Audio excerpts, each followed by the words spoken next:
just got done repairing this 2018 Ford F150. The fender was, the car had been in a minor accident. The fender was dented here, and you can see a dent here. And someone had replaced some parts on it, like this isn't the stock bumper. But when I got it, I had to go through the complete front end. The video is going to come on me repairing everything, but it's all done now. I wanted to talk about impact sensors and their locations and all the sensors that are part of the airbag system. So I had to replace some sensors to get rid of all the errors in the car, and the only error now left is that there was an accident. So depending on where you have an accident, it's going to depend on the sensors you replace. But as far as let's start in the front. There's two impact sensors on the front, and they are right there. There's one on each side.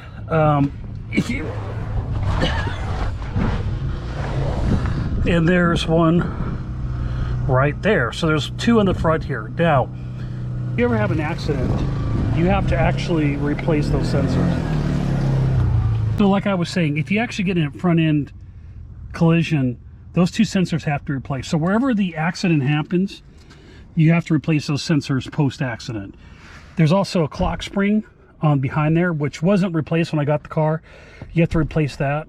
There's also door sensors in the door. I'm not going to take the door off to show up. So there's two impact sensors on the door.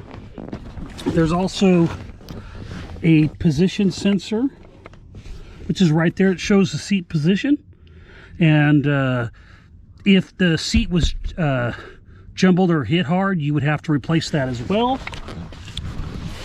And there's that one right there. There's also a bladder sensor underneath the seat.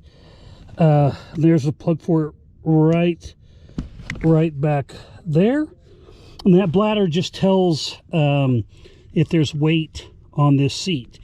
If your seat belts stop working, then you would have to take the seat belts out and replace them as well. Some people, you can send them into a place to have them reset for you, but at the end of the day, technically, if you had an accident and the seat belts won't retract on their own, you have to replace them. Now, the other thing is, if some trucks have sensors right in here, and it's so if the bed hits the cab, it sends off that there's a collision. I could not find, so this is a standard cab vehicle, not a super crew or a super cab. I don't know if these actually have it. I'm not going to pull this apart, but I would say is, if you had a rear end collision, you would still want to, you would get an alarm if they were actually, they went off with sensors.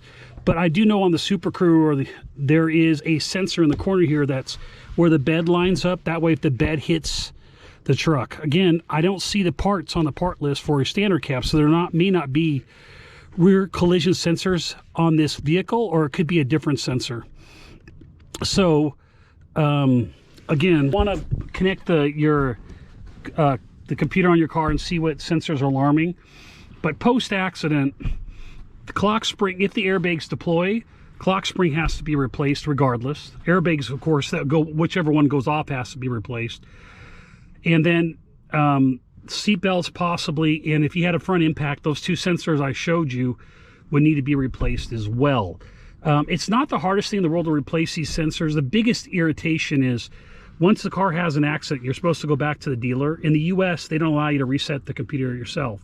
So you would have to take this car in. If you were to look at this truck, all the other errors are clear, but it's still saying at one point there was an impact. So I'm going to yank out the module and ship it in and have it cleared and go from there. So if you like this video, go ahead and smash the like button below. If you want to see more videos like this in the future, go ahead and click the subscribe button and the bell if you want some notifications. See you next time on Chasing Mustangs. Thanks. All right. Great job. Yeah, I see it like literally every day.